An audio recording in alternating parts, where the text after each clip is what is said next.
All right, everyone. Phil Ebener here with Video School Online, and I'm excited for this live chat with Will Carnahan, professional photographer. First things first, let us know if you are watching live, if you can hear us. Comment on Facebook, just make sure that you can hear us.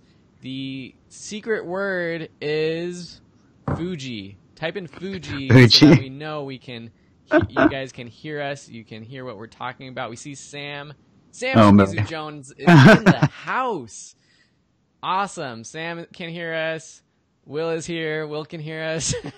I can hear everyone. Everyone else, welcome to the live chat. Fuji. And Marissa, thank you for following the directions. And Matt, welcome. Walter, Fuji. Okay, and we're talking about Fuji because Will loves Fuji. He shoots with Fuji cameras. We're probably going to talk a little bit about Fuji cameras. But today we're talking all about portrait photography geared for beginners, people who are just getting started out. And I'm just going to run down what we're going to be talking about. Will's going to do a little introduction about himself. And we're going to be here to answer any questions that you have. If it's not pertaining to exactly what we're talking about right now, we'll get to them at the end of the chat, which, I don't know, should go around 45 minutes or so. But today we're going to talk about the 6 steps that Will suggests taking to take better portraits. Perfect for being in the holiday season. We're going to be hanging out with friends and family, for the rest of the month, most of us. And so it'd be great to take some better photos and share them on the Instagrams and the Facebooks of the world. We're going to be talking about those 6 steps. We're going to be talking about camera choices and what it really takes to shoot great photos. And then if you're interested in taking it to the next level, Will has been professionally photographing people for a while now, and he's going to talk about how to start a photo business and get your first clients, and I don't know, we'll talk about stuff like that. So Will, welcome to the live chat. Thanks for being here. Cool. And thanks for having me. How about you just give us a little bit of background information of like what your background is and how you started with photography? Well, let's see. I started photography in high school, so I was pretty young. That was about 15 years ago. But I started in the darkroom, started in black and white, and into college I started shooting for my school newspaper, and I got a lot of experience in photojournalism and stuff like that. And in the meantime, I actually started a wedding photography company and spent about the good portion of 4 or 5 years from undergraduate into graduate school in just shooting weddings and shooting portraits, shooting headshots. And then I went to grad school for film and television production where I focused on cinematography. They mix quite a bit, and so I do have a lot of video experience now, and now I'm a freelance photographer and cinematographer, and I shoot weddings still, and I shoot portraits and headshots, but I also shoot music videos and short films and commercials and all that kind of stuff. So, yeah, I'm constantly shooting, so that's a really good thing, and like figuring out lighting and dealing with all of it all the time. And Will and I actually met at school at Loyola Marymount University when Will was getting his master's and I was getting my bachelor's degree. We met in the projection booth where we both worked, the film school projection booth, which was probably the best on-campus job that you can have because we just got to play movies, watch movies, do homework, do whatever we wanted. But it was such a fun time working together, and that's kind of how we became friends, and we've continued to work together on film projects, shooting weddings together, doing video for weddings, and of course creating a bunch of courses that you can find on videoschoolonline.com and on Udemy. So welcome everyone again. I see more people commenting. Sam, welcome. Joel, Alec. I said hi to Walter, Matt, and Marissa, Sam again, Sam self. So thank you so much for being here. And again, if you have any questions, pop them into the chat. But first, we're going to talk about camera choices. A lot of people in our classes ask, what camera should I get? And for people specifically interested in portrait photography, are there different types of cameras that you recommend or specific equipment, specific lenses that you think lend to just being able to take portraits easily, better portraits more easily? Sure. I mean, I think it really comes down to like who you are as a photographer and kind of your budget that you have if you're going to buy a new camera. I'm a big believer in the saying like the best camera is really like the one you have with you. But if that being said, like a lot of good portraits are being taken on mobile photography now, on iPhones, on Androids, on Google phones, and the algorithm that they have in their cameras are really great. So I do shoot on my iPhone a lot because I have it with me all the time. But I also I use a Fuji X-T2. I kind of switched over from Nikon, so I'm in a mirrorless world. Sam, my business partner, and we have some A7s that we've used more for video than for photo. So it really depends on like how much money you want to spend, what you're getting into, also what you're shooting. I have a lot of friends that are shooting mirrorless now on Fujis and Sonys, a lot of Sony A7s, a lot of Sony A6000s. And then, of course, there's Nikon and Canon and like the bigger DSLRs. As far as lenses go, I think a prime lens has really done wonders for me, wide open. And I'll talk more about depth of field and stuff in my 6 tips, but getting that nice bokeh look, the things that are like really out of focus and the face really in focus, really like lends itself, like, I don't know, to make it look adds production value, I guess is what you would say.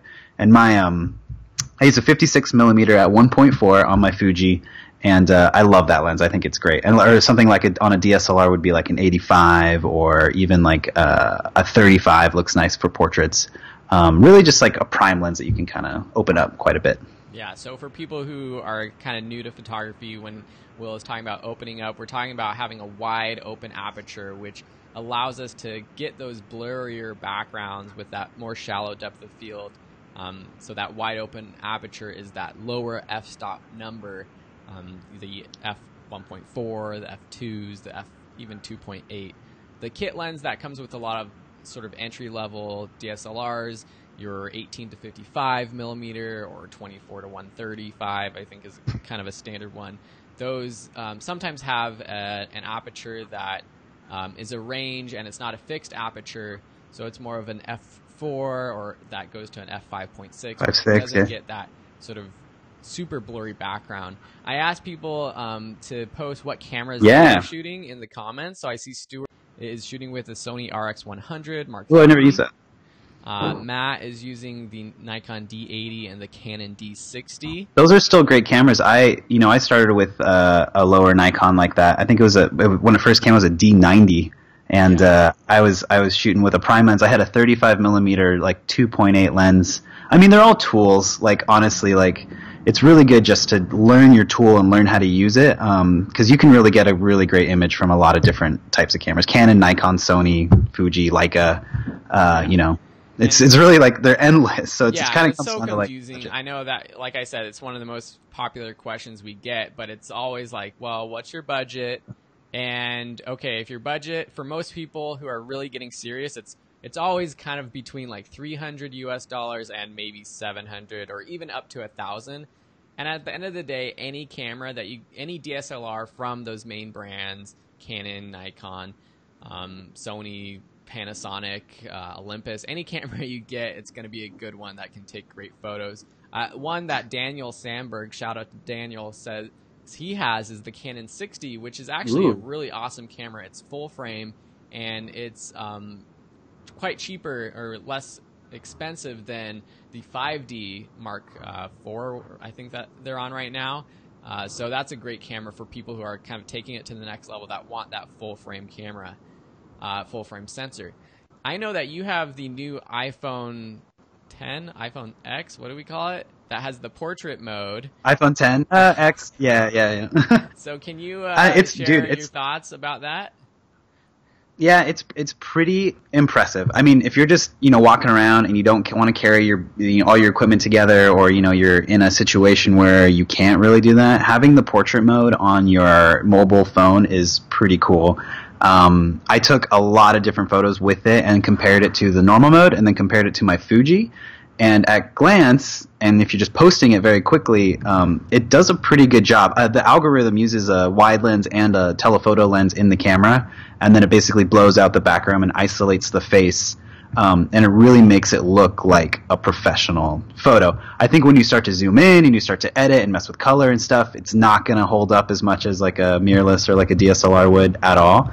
But for a quick outdoors, like wonderful lighting situation, it's pretty good. Technology in mobile photography has like progressed aggressively, and it's pretty nice. If you guys haven't checked it out, I would. And I heard the Google Pixel also does a really great job of having a portrait mode too. And that's a lot of times, like, you're trying to like take pictures of people in your family and like your loved ones outside, like quickly at graduation, at events, at weddings, and it's just such a good solution to spending a ton of money on expensive equipment, and you're trying to achieve this like depth of field and like this fall off and lighting. And so I think it's a really cool option. And like I said, it's always with you, and like photography and light are just moments, so as long as you have something with you to capture it, it's a good way to practice too. Yeah, and we're going to be diving more into like the actual steps that we keep mentioning, the 6 steps to better portraits, in a minute. But I think that's one of those first things that takes like a okay portrait and turns it into something more artistic and beautiful.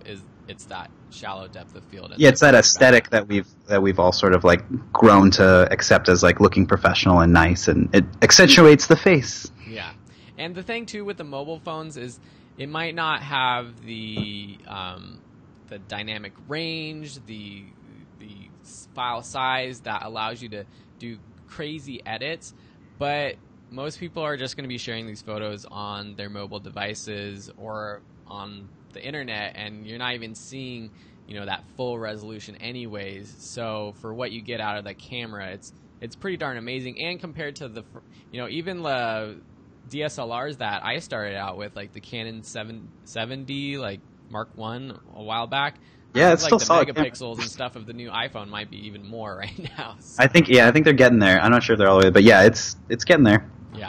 So cool. Well, everyone who's watching, I know we have 25 people watching right now, according to Ecamm cool. Live, which I'm using. So thank you so much for being here. If you haven't, smash that thumbs up button, give us a like, comment if you haven't commented, and let us know where you're listening from. And if you haven't liked or followed the Video School Online Facebook page, just click that Video School Online button at the top of the video and make sure you like the page, because we're going to be putting out a ton more content like this.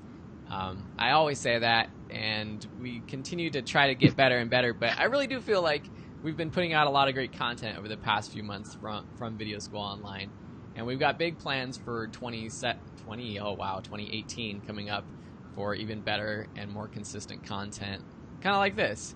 So let's get straight into these steps. These are kind of steps that you've laid out in your new portrait photography class that just launched today on Udemy. And these are 6 steps where if you're a complete beginner, this is kind of what you're thinking about to take your photos and turn it into something better. So the first step you say to taking better portraits is choosing a composition and a background. So what's that all about? Well, I mean, right away when you're starting to like do portraits, you want to make sure you're putting them in a place where it's going to look nice. You don't want to have things distracting in the background. Like if you put someone and there's a yellow bright trash can that happens to be in front of a house, you want to keep an eye on that so it's not taking away from the person itself. Or if there's like, I mean, you can see my shot right now. This background's not the best, but there's a line going right through my head, which is not necessarily like the prettiest thing for a background, versus like yours, you have some like, trinkets and stuff. It looks a little bit nicer. That's something you need to take into account when you're setting someone up for a portrait. Also, when you're outdoors, you got to think about the sun, right? You don't want the sun being in people's faces. You got people squinting and doing all that stuff. I like to put the sun behind somebody, and it highlights them, and then you can expose for sort of a fill in the front side. So there's a lot of little tips that you can think about when you're posing someone for a quick portrait, and that's all against versus putting them in front of an actual professional background and lighting them and all that stuff. But thinking about background and thinking about where you're placing them versus the sun is like the first place you're going to start before you actually start taking the photo, because you want to put them somewhere. Yeah, totally. And you mentioned like the lines behind your head. One thing that I know I've learned over the years is seeing where the horizon is, or if there's other lines, buildings or fences or things in the background. You don't want that just going through the back of your head. You want it either tilt up or tilt down, so that typically you'd probably want the horizon lower than your person's head.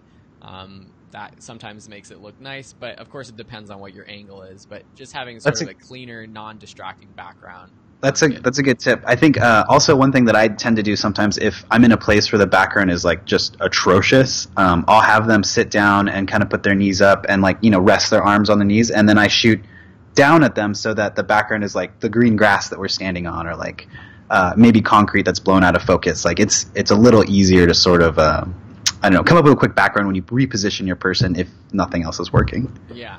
And in terms of compositions, another thing I like doing too is just switching it up. I think everyone goes to like the standard medium to close-up shot, which is great, but maybe you should get some sort of extreme wide, something with some negative space, or even go in for some detail shots of, you know, an extreme close-up of their face, or if, you know, they're doing something interesting with their hands, or they're holding something, just sort of those details that might paint a better story or paint a better picture.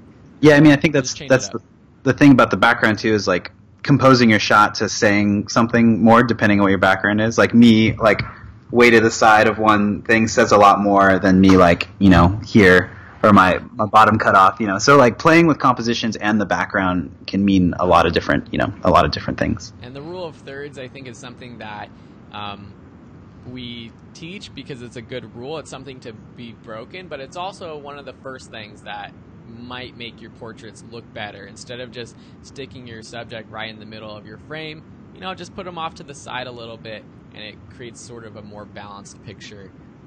So that's something that you can do too. Totally. Cool. So we got lots of people saying hello again. Sam from Georgia, welcome. Robert from Philadelphia. Walter from Quebec. Nice. Quebec yeah. In the house. Bob from Marysville, Washington.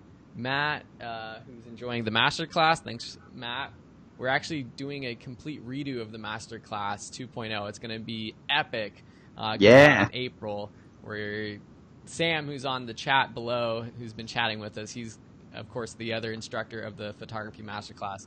The three of us are going to be completely redoing it and kind of rethinking how we teach that class to make it even more engaging with more competitions. And I know I always say I want to do that, but it's just too hard to do that without more brains in the building. So these two guys are going to helping me out with that. So that's the first step. The second step is lighting, and you touched a little bit about placing the sun behind, but what other advice do you have for lighting your portraits? Lighting can be very complicated. I feel like my entire life has spent learning lighting more than anything else. But when you think about positioning, you can think about lighting them with a backlight. But using natural light has always been the easiest and quickest and best way to light a portrait. I think on the face, having a nice, even, soft light looks the best. And you can do that indoors by putting them next to a window with like a sheer, using the bounced light from like the building next door that's bouncing off the white wall coming into your room. I think if you notice, I think we shot a lot of stuff in your kitchen, but you have a really nice light bouncing off a window in there, and that would be a really nice place to take a portrait. Moving someone into shade versus like really hard sunlight, that always looks really nice. I would suggest doing that when you're doing portraits outdoors. And then moving into like, you know, flash-based artificial light. Flash photography is a whole nother animal, and like getting used to that is great. But you can learn how to diffuse that light, make it soft, make it look natural, but still have more full control of it, right? Because when you're outside, you're like, I feel like my life has been battling the sun and like watching it move and change while I'm taking photos or doing video, and it just constantly like, oh god, we gotta catch up. But yeah, I mean, those are like small things that you can do, and using like maybe a bounce card to help fill in a face. I think that's probably like my two favorite things outdoors: putting someone in the shade, making sure the background is at the same exposure light-wise, and then if I can't put someone in the shade, putting someone where they're backlit by the sun and using a white bounce card or a fill to fill their face, like bouncing the light. And you can see like your image right now on your video camera, like it's a nice soft light. I know you probably have some nice china balls up there, and so that nice soft light accentuates portrait faces. So if you can figure out a way to get that soft light, I think that's probably my number one tip. But going more into depth in that is like, you know, I could go on for days about that. Well, yeah, I think like the takeaway, like you said, is like if you're shooting out in the middle of the day with the sun shining directly from above, which we would tell you, Honestly, just don't do that. Like if you can, don't do that. Shoot later in the day during golden hour, the hour or so before sunset, where you get that nice golden light. But of course, there's going to be situations where we're out in the middle of the day, barbecuing with friends, going out on a walk, and we want to take better photos. So how do we do that? Well, like you said, you put people in the shade. You don't. This is like what I thought when I was starting out. I was like, okay, the sun's right in front of me, so let's have everyone face the sun. Because, yeah, and then everyone's squinting. Yeah, exactly. Like, we want everyone to be lit properly, right? But no, everyone's going to be squinting. And in fact, actually putting the sun behind them and having it be like a nice sort of backlight tends to create some beautiful images. And that's another thing that I think I've seen in my own photography is like just doing that has taken my photography to the next It's such level. a simple thing you can do, and then you just letting it go a little bit overexposure, letting that sunlight be a little hot, and letting you expose for the faces. It's like night and day. And the lower the sun gets, the easier that's going to be. Again, you're racing the sun, but yeah, it's a very simple tip that you can use, I think. Yeah, that's actually when I was out shooting maternity photos for my friends a couple weeks ago. We were totally racing the sun because we went out at golden hours, 3:30, and here it was sunset around 4:30 or so. And Yeah. we had to do a little hike. my friend who's pregnant, she's like hiking like a mile to get to this place, which isn't that long, but she's like 7 months pregnant, so it's like taking a little long, which is totally fine. But we're like, okay, we're kind of racing the sun, and so definitely be aware. I mean, it was as simple as me going on like Google, and I looked beforehand what time was sunset, Yeah. to make sure that we would have enough time to get all the photos that we wanted. This is kind of a random tip too that I kind of was thinking about when I was shooting that, is that if you are actually doing like professional shoot with a couple, or even if it's just a single person, definitely be aware of the amount of work for them that it takes to just sit there and smile. Have enough time to like take breaks, let them kind of cool off, because there were times when I was like, yeah, just keep smiling, and then I realized, wow, they were kind of like tired of just like posing for me. But also, like, we shot for like an hour, which was, I feel like, a little bit too long. Maybe. So I think like it depends on who you're with, but if you're prepared, I think you could get a good shoot done in probably like 30 or 40 minutes. Yeah, you can get it done pretty fast. I think a thing with family members too, like they're not models, like they're not used to like being shot. So if you know where to position them and like have an idea of it, you can move very quickly, and then you won't lose the like tiredness in their face. They'll still be excited about it. And that'll come across in your photos for sure. We got a great question from Matt. He's asking about filters that we like using, polarizers or others, or just do you shoot with straight glass? When I'm doing portraits, I just shoot straight glass. I think if I was going to do a more stylized, like photography, sort of like, like a more model-esque type shoot, where I was going to see sky, or I was going to see clouds, or there was glass involved, like a mirror or something, I would definitely look into using a polarizer or a gradient filter. But generally, if I'm shooting portraits, I'm probably going to just be doing straight glass, and really just going to be focusing on the face, because that'll allow me to kind of do more post-editing later on their fast, and then I'll do more editing in that regard. But I tend to use polarizers and gradient filters if the sky or clouds, or like a mirror, or like I'm shooting through a glass. Like, I don't know if you've seen those really nice portraits on Instagram lately. People are like posing inside coffee shops, and then you can see through the like front glass, and in that case, like, they would probably need to use a polarizer, because you'll be able to get past all those reflections. Yeah. But yeah, I mean, those are obviously great tools to use, but not typically in normal portrait mode, I guess. Yeah, and we use the polarizer more for landscape photography. Yes, definitely. Gradients for landscape photography when you want to get the nice color from the sky as well. So great question, Matt. If anyone else has questions about what we're chatting about, just ask away. Click them, type them out, and submit them. I know people are watching this live. Some people are probably catching up. People are getting to different parts of the video at different times. But just wanted to shout out to Christine and Gabrielle from LA. Shout out LA. And I'm in LA. We're in LA. We're in LA. And Cyprian, sorry if I'm mispronouncing your name, but welcome to this chat. So the third step you lay out. So first we got setting up your background, then you got your lighting, and then you have to expose to that lighting. So what, for portraits specifically, should people be doing to expose better? It really depends, I think, on what your style is. Generally, you want to see like a nice, clean, exposed face, right?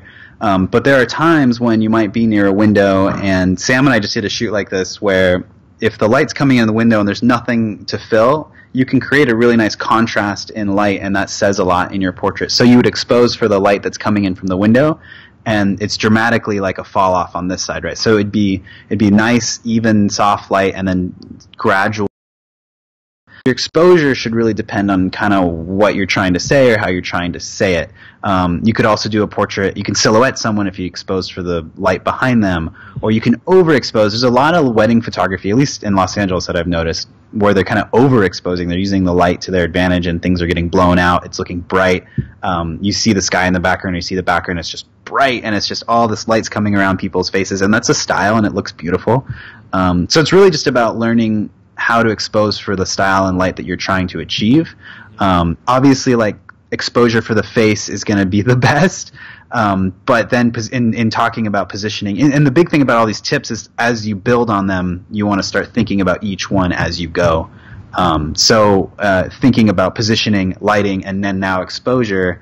You've placed your light, you've placed your subject, you can expose now to what you're kind of thinking about.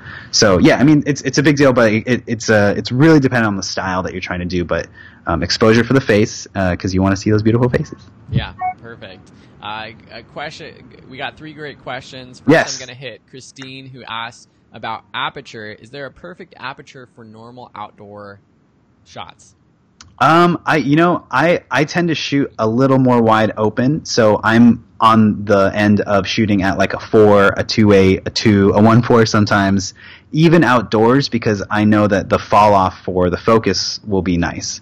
That doesn't mean I'm trying to expose like really bright, because then I'll just up my shutter value and make sure that my sensitivity, my ISO, is a little bit lower. So not necessarily. I do sometimes want to shoot at a 4 or 5.6 because I'm afraid I might lose focus. Because if you do start to shoot at a 1.28 or a 2 or a 1.4 or whatever, you start to just see just an eye or just a nose in focus if you're not on it. So I think if you're just starting out and you still want the bokeh and you still want to maintain control of your lighting, shooting around a 4 is great. A 2.8 is great. I think in that area is probably your best bet. Yeah, and definitely, I mean, you got to practice this. I'm not a professional portrait photographer, so going out and shooting my friend's maternity photos was actually my first maternity shoot ever, and it was good that they were my friends, because I got back to the computer and I realized that a lot of my photos were soft, and I was shooting at really? 2.8 the entire time. Yeah, and I was super bummed about that, because of course I took enough shots. I took like 500 pictures, so I had enough that were in focus. But there were some that were just a little soft, and I think it was just because I was a little too far away from them. If you're backing up, getting a medium shot, or even a wide shot, there's no reason to be at like a 1.4 or a 2.8 even if they're that far away, because you want to make sure that their entire face is in focus, and it's harder to get that if they're farther away. So just practice, I guess, is like the main thing, and know how good your camera is at getting that perfectly sharp autofocus.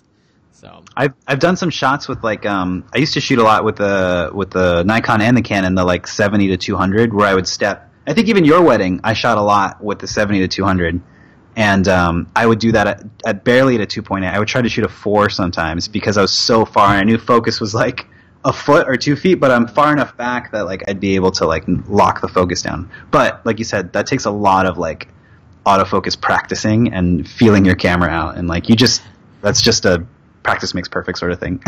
We got another question related to lighting from Walter Santelli about using a spot meter. Is that something that you use for photography? Again, it depends on like what kind of portrait I'm taking. For headshots, I would probably use more of the like one of the wider type meters versus the spot meter, because a spot meter will select just a certain specific place to do exposure. I think if you want to do something a little bit more dramatic and have a little bit more effect with your lighting, you should for sure be using a spot meter. And I do that in more, I don't know, I just want to see dramatic, but like more intense, more stylized portraits versus like a headshot or a business headshot where I want more things to be exposed correctly. Yeah, it's a little bit more artsy. Yeah. We got another question before we get to our next step, just more general. Joel asks about using green screens for portraits. He says that he knows that they're easy to spot in stills and video. So are you a fan or not a fan of using green I'm screen? not a big fan of green screen in general, but you can use them, and if you light them correctly, I think they're actually probably easier to key out in photography than they are video. That's so funny. I just did. I'd still do shoot commercials and stuff. I just did an NFL promo last weekend, and we had to shoot green screen with the subject the entire time. Not green screen. So I was like, man, that's a lot of green screen. So you have to light them independently. That's a whole nother thing, right? So the green can't be spilling on your subject, because when you start to key out that green, it will start to take out the green on your subject. And so designing green screen around photography, if you can handle it and you can do it outdoors, it's lit nicely, but then you're carrying a green outdoors. And then it's a lot more post work and all that stuff. So I'm not a big fan of green screen, but if that's your style and you can get into it, I've seen some really beautiful things done with it. I think it depends too, like what the end goal is. The end goal just to have sort of that standard like school book photo, your annual photo that you took at elementary school. Yeah, the corporate headshot.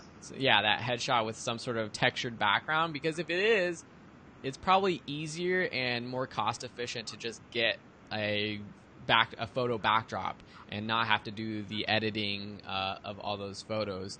I mean, if it's a one-time thing where you're just shooting one person and you're just getting one shot, the green screen would be a fun thing to play around with. But if you're shooting like a bunch of people, it seems like a lot of work, at least to me.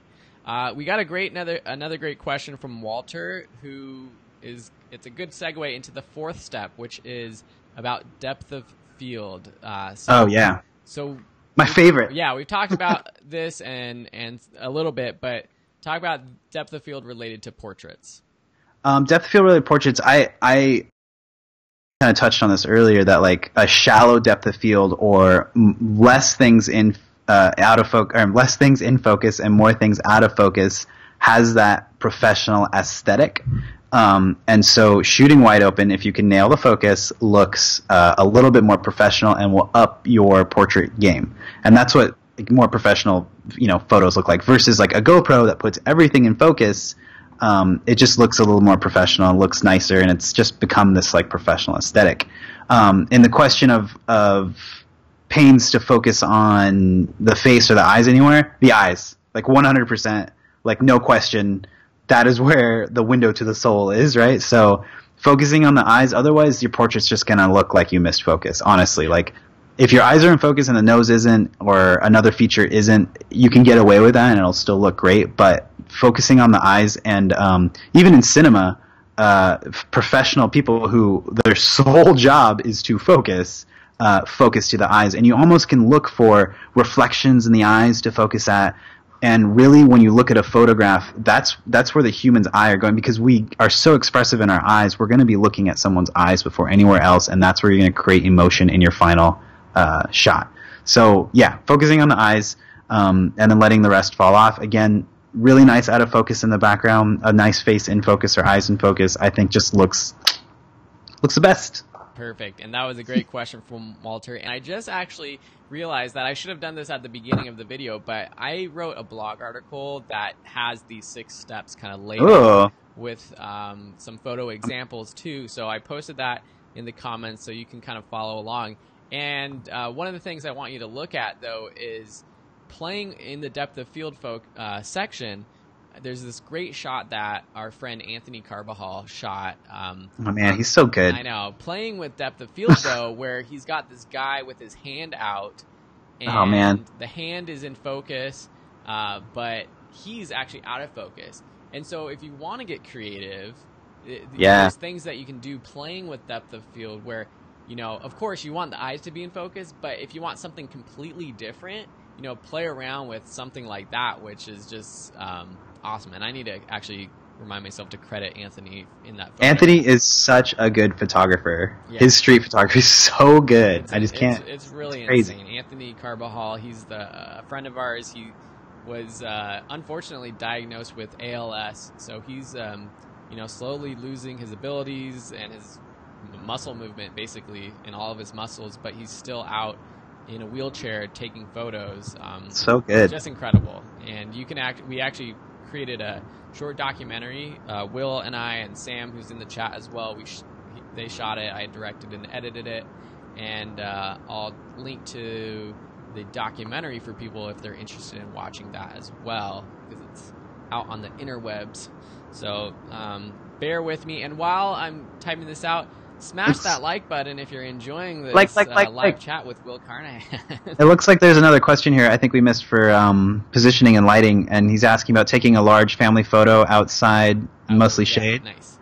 Is that cool that I say that? I've run into that problem a lot, and like when there's a huge amount of family and you're trying to pushing them in the shade, and there's trees, but the trees just don't cover like 2 or 3 family members. I mean, honestly, man, the best thing you can do is just try to position them in the shade. Otherwise, just kind of try to expose, overexpose, because you want to save at least those faces that are being hit by the sun. I'm sorry, underexposed, so you can save those faces in the sun and bring up the shade and try and match them. That's a really hard situation to be in, but I think the best thing you do is just try to position them in the place you can. And if you haven't already, just see if your camera can handle bringing down that general area. You can kind of dodge and burn certain areas to try and bring it back. But I had that problem with weddings all the time. Yeah, and just to clarify, because that's what I was thinking too, is like you want to expose a little bit more to the people who are in the shade, or in the sun, because if people are overexposed, I found while editing it's a lot harder to bring down if it's completely overblown, then you don't have that information. But with the cameras that like the DSLRs and mirrorless shooter cameras, if you're shooting in RAW, that's one tip, is make sure you're shooting in RAW so you have all the information. But being able to bring up these shadows is a lot easier. So exposed to the highlighted faces, I guess. I've always had an easier time making things brighter than being able to bring things darker all the time in post. So exposed for that sun. Cool. Well, thank you everyone for these great questions. Let's move on. Yeah, these are great. Step number 5, thinking about color and portraits. What tip do you have? I think the big thing for me is like wardrobe and sort of like background. Making sure that they're not wearing solid black or white or crazy patterns. Like you wouldn't want to shoot a subject wearing a black V-neck shirt sitting in a black chair with a black microphone in front of them, because you start to lose some detail in some of what you're looking at. Obviously, like your camera and stuff is lit well, but if you take someone wearing a black shirt and you even have some bit of darkness in the back, you'll start to lose shoulder detail. Adversely, if they're wearing white, you'll start to lose detail on their arms and stuff like that, or it might be blown out.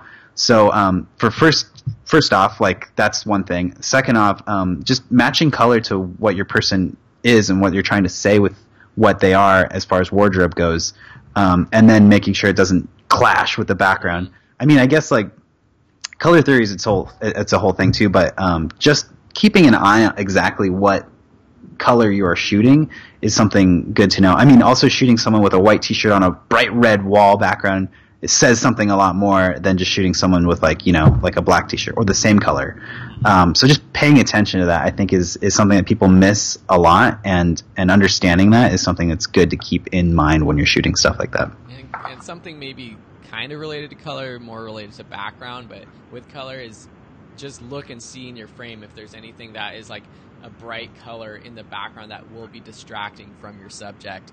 If there's something that's a bright yellow school bus or something that you don't want to be distracting, just make sure that you're repositioning or just figuring out so that your subject can be like the main focus of your portrait. Yeah, I mean, our eyes are like programmed to go to the brightest, most colorful spot always when you first look at it. So if you're shooting somebody and you have your yellow bus in the background, it's going to go there. And you don't want that. You want that to be your face. Yeah, cool. So our 6th tip, which is actually a really, really important one, is about interacting and posing, which for someone who's really interested in taking it to the next level and wants to make money as a photographer, and if you're an introvert, this might be one of the most difficult things. So what tips do you have for interacting and posing? That's so funny. It was like very difficult for me when I first started positioning people. I think it always felt awkward, and like I was a little introverted. I think it's different now, but you get used to it. I think having a system and in that regard is just learning how to have a system of poses that you're used to, that you can learn and be able to say off the cuff. I think for weddings, it's really great to know this and have this. I have this system where I have them kind of square off first, and then I pick a shoulder. I say, bring your left shoulder towards me, keep your eyes on me. Now move your head down, look up, look left, look right. And then from there, I'll position myself. And then it just depends on the person and how they do. But having like a base system or starting off with how to pose them very quickly is really nice. And then we were talking about earlier, like most people that we're shooting are not models. Yeah. So like they really have to gain their confidence from you because people get awkward in front of the camera. and so how you act with them and how calm you are will really help them be themselves, and it'll help bring that emotion out in like a photograph. So I think in thinking about interacting and posing, just being calm, not being berating, not yelling, not, just, being calm and being yourself, and installing confidence in your subject is the best thing you can do, because then they'll be relaxed. You can get a nice photo. But that takes practice too. It's like the focus thing, right? You have to like sort of learn what works for you, what works for the people that you're shooting, and how to calmly describe that, and learning and practicing that. Really, that's the best thing you can do. And I think like what you said at the beginning is just like having those go-to poses that so that you're confident wherever you go, whether it's one person or a couple or a group of people, like, okay, you're going to start with this pose and then you're going to go from there. And even like, again, going back to this shoot I did, the maternity photo shoot, I had never taken maternity photos before. And so I was on Pinterest looking at maternity photos. Yeah, looking at examples is huge. And I was taking screenshots and bringing them on my phone. And actually, this can be good and bad, because I've actually shot video for weddings, and the video is always kind of in the background where the photographer is like up front dealing with the couple. And it's been awkward where like the photographer will be looking at their phone, like trying to figure out what the poses are, and it just kind of breaks the rhythm of taking photos. So you got to be careful about that. But at the same time, having a phone in your pocket with a pose, even something where you can show your subject and be like, oh, this is what I'm going for, it kind of helps your subject be like, oh, that's how I should be standing, rather than you trying to like maneuver them. But yeah, definitely having, doing some research beforehand, before your first shoot ever, is a good idea. I mean, I think encouraging them too, like once you feel like you've got it, that confidence will get easier as you shoot with them. But yeah, and also like, maternity photos are also a hard thing because you're dealing with more than one person. Yeah, totally. Walter has a good question. How do you deal with double chin avoidance? Oh yeah, I mean, I think in posing, you sort of have to find the look for that person that you're trying to do. I do a lot of headshots angled down. A down angle is always going to look better with them looking up at you. You're going to get rid of like some of that double chin action if that's there, and it's going to be way more flattering generally. Also, if you have your subject sit down and kind of bring their knees up, put their arms on their knees, and look up at you, maybe turning a little bit, it's just a little bit more flattering. There's nice angles in their body, and they're sitting and they're more comfortable. And you have to kind of hunt for that sort of angle. But like I said, looking up and shooting down angle is really helpful for that if you're shooting someone that may need that. Yeah, and I mean, even it's it's gonna make them feel better afterwards seeing the photos. And so as simple as even just how, I mean, people did this all the time with me when I've taken headshots, for school or whatever. It's just the simple like tilt your head up and then tilt your head up, just to turn, loosen up. Even my neck or whatever. So I think that's probably, but like definitely the upward angle rather than, looking down at the camera is a good thing. Exactly. Cool. Well, those are our 6 tips to getting better portraits. And I think if you kind of follow those 6 tips, think about them on your next shoot, you'll be able to take better photos. If you have any other questions, let us know. And we're going to be talking more about getting into professional photography, but we just wanted to mention really quickly that we did just launch a portrait photography class, and that's on Udemy, and you can find it on the Facebook page. I linked to it somewhere, so if you're interested in that, you can check that out. But let's talk about the taking it to the next level with portrait photography, or with professional photography. Oops, my camera got a little wonky. Yeah, I lost you there for yeah, so like if someone's like taking photos, they got a camera, like what's the first step to actually making money as a photographer? Oh no. Oh no, I'm breaking up. Will, My can you hear connection is me? bad. I can hear you now. Okay, so my question was, what's the first step for someone who wants to make money with photography? Like, how do they even start and get into that? I think to start, honestly, like just start shooting, first of all. Shooting for friends and starting out free and posting your stuff and letting people know that you're shooting and just shooting and shooting and shooting and shooting. I can't like say that enough, but the more practice you get, you'll be a better photographer. You'll get used to dealing with clients and people, and you'll get a ton of content that you can then show people, and your network will start to grow because people will be like, oh, this person did this shot. Oh, this person of my friend did this shot. And that's like the easiest way to kind of get going. And as you get going, you can start moving from, I did this for a burger, or I did this for a dinner. I did this for $10. I did this for $50. Now I'm charging $200. Like, you have to build and build, and it takes time. I can't express that enough either. Like, it just takes time to build up freelancing photography or anything really. I've been shooting for, over 12 years now, and I'm, making okay money now, but if you really want to start cooking with it, you just have to like go for it, and you have to like dedicate time and do it and get yourself out there, put on Instagram, put on Facebook. But yeah, more than anything, you just have to start and just shoot and shoot and shoot and shoot and shoot. Even if it's, you don't want to put terrible work out there, but you also like need to start somewhere, and you need to start building out work, because shooting and completing it is better than shooting and never showing anything. So, yeah. Just to cut in, I know like everyone on this call or on this chat is probably interested in photography, and they might think, oh, well, I'm a great photographer, or you might feel like you don't think you're a great photographer, but the fact that you're here listening to this probably means that you're like a step above most other people. And just ordinary people who are interested in having a nice photo of themselves, they're not gonna, be able to do that themselves. And so even anyone who's listening to this call, and from the list of cameras that you guys were listing out earlier that you guys are using, I'm sure that you guys could go out and take a pretty good portrait. And so, like Will said, it's like just asking your friend to get out there and, hey, like, can we take some practice shots to build up a portfolio that you share online? Because most of this is word of mouth anyways. The first jobs you're going to get, it's going to be friends or family members who are looking for that Christmas photo or for the holiday photo or whatever it is. And if you're posting, examples online, and they're your friends, you're going to be the first people that they think of.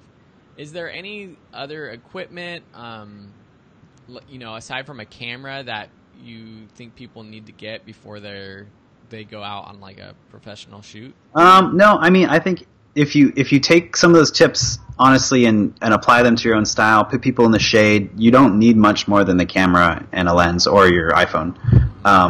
But I think if you're going to start to progress, looking into a prime lens is nice, a longer prime lens.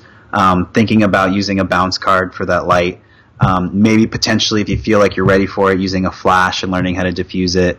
A lot of those things can kind of start to come up as you get better. But honestly, you can take really awesome, great portraits with like very minimal amount of stuff. So yeah, that would probably be my tip to that. And what about building a portfolio? I think people tend to maybe put too many photos up on a portfolio when they're excited and they're building out a website. Do you have any advice for like choosing the right photos to put on a portfolio? I think again that depends on how you want to present yourself and what kind of photos you're doing. If you have specific amount of portraits or headshots that you want to do and you're proud of, I think putting up your best quality ones is great. Obviously, you don't want to put up 50 to 100 photos of like the same type of photo. I think somewhere between like 5 to 10 to 15. It just kind of depends on how much you have and how much you're going to share, and how different they are. You don't want every single thing to be the same, but you don't also want them to be extraordinarily different. So if you're a headshot photographer, a portrait photographer, and a corporate type of photographer, maybe put 2 or 3 of each one and come out with 9. So that would be my suggestion. I know other photographers or more fine art photographers would say less. Less is more. More quality, more quality, more quality for sure. And I think it kind of just depends on how you want to present yourself as a photographer. As you grow and as you go on, yeah, it's going to probably be less stuff because you'll have more quality photos versus quantity. And I found that in my own photography. When I was posting photos when I was in college, I was just throwing everything I could that looked good. But now I can post like one or two of a certain style of photo, and it's a knockout, and I'd be stoked on it. I think someone asked about the same tips for starting up commercial photography, and in that, applying that to portfolio is, just shoot as much as you can. But like I said, don't post everything. Just post the stuff that you're really proud of and you feel like you want to shoot more of in the future. Yeah, and I think with that, it's like Yvonne asked that great question about starting commercial photography. It's going out and doing like spec shoots and like using like the swimsuits or the clothes, the fashion that you want to actually take professionally.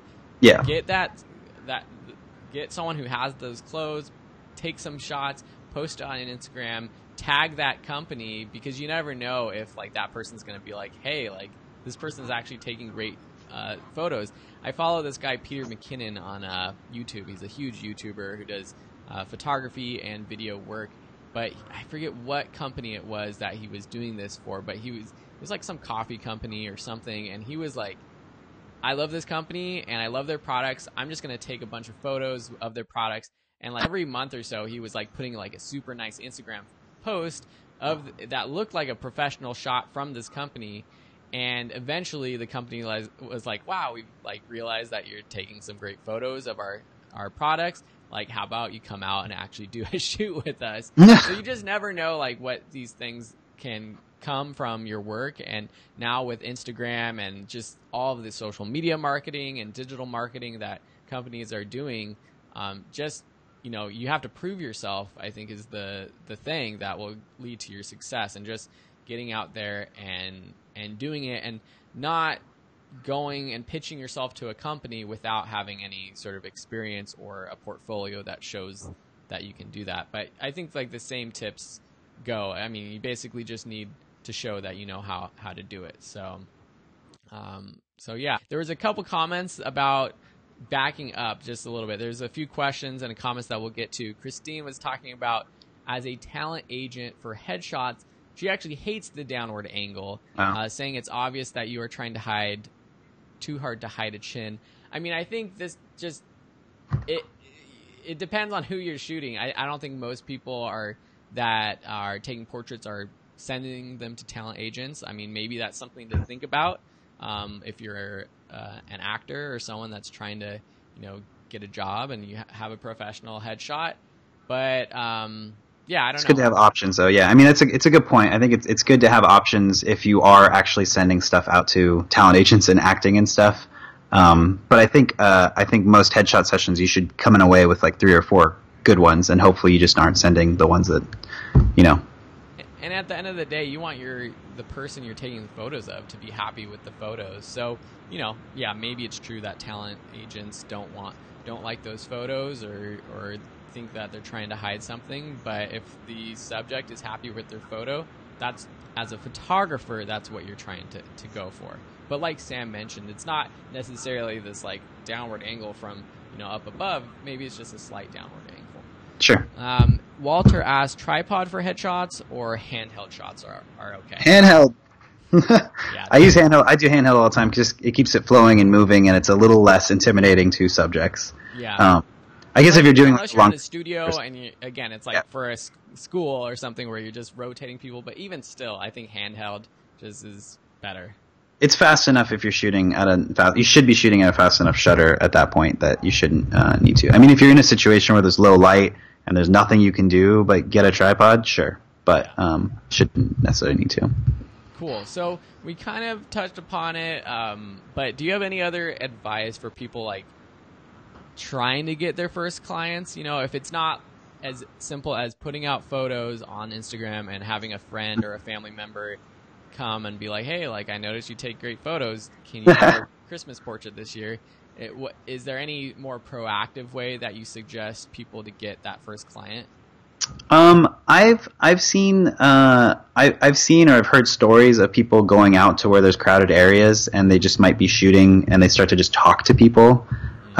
that's a good way of just building a network that's not necessarily in your family or friends. You know, if you're in a popular museum or somewhere and you're just shooting, maybe you strike up a conversation with somebody and then you ask to take their photo and like it's good, you send it to them. Like that would probably be the only other way I would think, other than promoting yourself on Instagram and like hashtagging and like interacting with people, getting on YouTube, talking to people, looking up hashtags in areas that you live, basically just interacting and meeting people.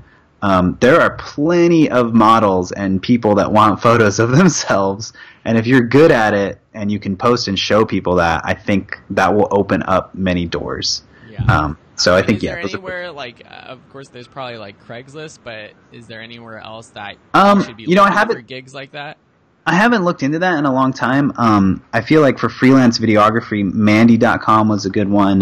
There was, and I don't know if this still exists anymore. We should probably look into this, but a website called Model Mayhem or Models Mayhem, where you would hook up a photographer with a model, and both basically you're helping each other. Like you do a shoot for free.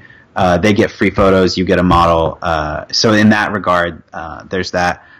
If you're interested in doing headshots and working that way, I mean, you could camp outside, playhouses or acting schools and stuff, like post stuff there. I did that for a while. You can go around campuses and go to the theater program and like maybe shoot a bunch of headshots for free.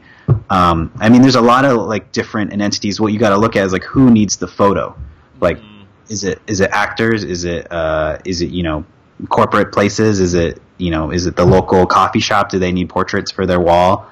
And then maybe start there and just kind of do a couple of free things there, show that you can do stuff, offer it for free, meet people, start your network. It's just word of mouth, and you just got to keep consistently shooting for people. Yeah, and I love that it's like going to the places where those customers exist, starting out for free. Colleges. There's lots of people who might want headshots, not just people in acting, but just anybody that wants an online resume for themselves or a headshot, business people, anyone.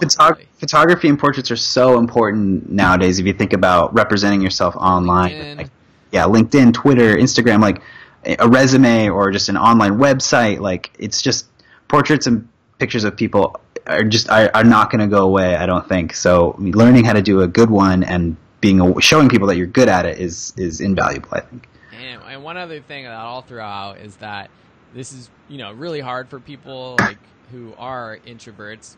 I'm an introvert. I don't like going out and talking to people in the real world. I can do it behind a screen, but out in the real world, it's kind of hard. But interacting with people in your local area, in your community, going down to local businesses. I mean, these people might not have a huge budget, but when starting out, you can build a huge portfolio by asking them if you can take photos, a headshot, if it's a portrait, headshots for their company's website, or just general web photos for their websites and stuff. It's a great way to get to know people in your local community, build up that portfolio, and serve as a reference for future work, because that's how this happens. Is you do something, even if it's for free for one company, some other company is going to see that work on their website or on their social media and be like, hey, where'd you get those photos? And if you did a good job, then they're going to give you a good reference.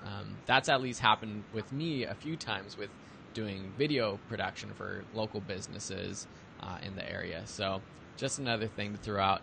Man, we're coming up on an hour. I don't know if you have any other advice. Or if people have any other questions who are listening to this. Thank you for being here. Let us know if you have any questions real quick, because we're going to wrap this up. Will, any final thoughts about portrait photography? Nah, man. I mean, I think just go out there and shoot. That's always my advice is just shooting and learning and practicing and practicing tips and seeing what you like, see what works, see what doesn't work. Yeah. For every great photo I've taken, I've probably taken about 200 terrible photos. So, the ratio is not a thing. Like, you just have to do it. And nowadays with digital, obviously, it's a little bit easier to take 200 bad photos. Yeah. So hopefully people enjoyed this chat. If you did, please again like this post, share it with your friends, like Video School Online, and then if you're interested in taking it to the next level and learning more about portrait photography, seeing more examples, live demonstration or full demonstrations where we follow Will behind the scenes as he goes out and chooses a location, shoots with a subject, shoots both with a professional mirrorless camera and a smartphone. We did just launch the portrait photography class for beginners, and I'll leave a link to it in the Video School Online Facebook group. Also, if you are following along with that guide, that blog article that I sent over to you, there's a link at the bottom if you're interested in that class. So thank you so much for being here again. Thank you for commenting and making this an interactive experience. If you like this, send us a message and let us know if there's anything else you would like us to do live chats about. And, yeah, I like these. We need to do more of these. This is fun. Yeah, totally. And I think, or just a heads up for everyone who is listening to this, I'm completely remodeling my garage right now, and in the new year, hopefully it's going to be set up to do more stuff like this, not just via Skype, but also, or Facebook, but with all of us together in the same location. Oh, together. I'm planning to do like more of a weekly show or something. I don't know. If you guys have ideas, let me know. But we'll see. But anyways, yeah, thank you. Have a great holiday season, and I'm sure we'll see a lot of you in the class. And for everyone else, hope you enjoy the rest of the content and have a great day. Bye, guys. Bye, Will. Thanks, Phil. Bye. Bye.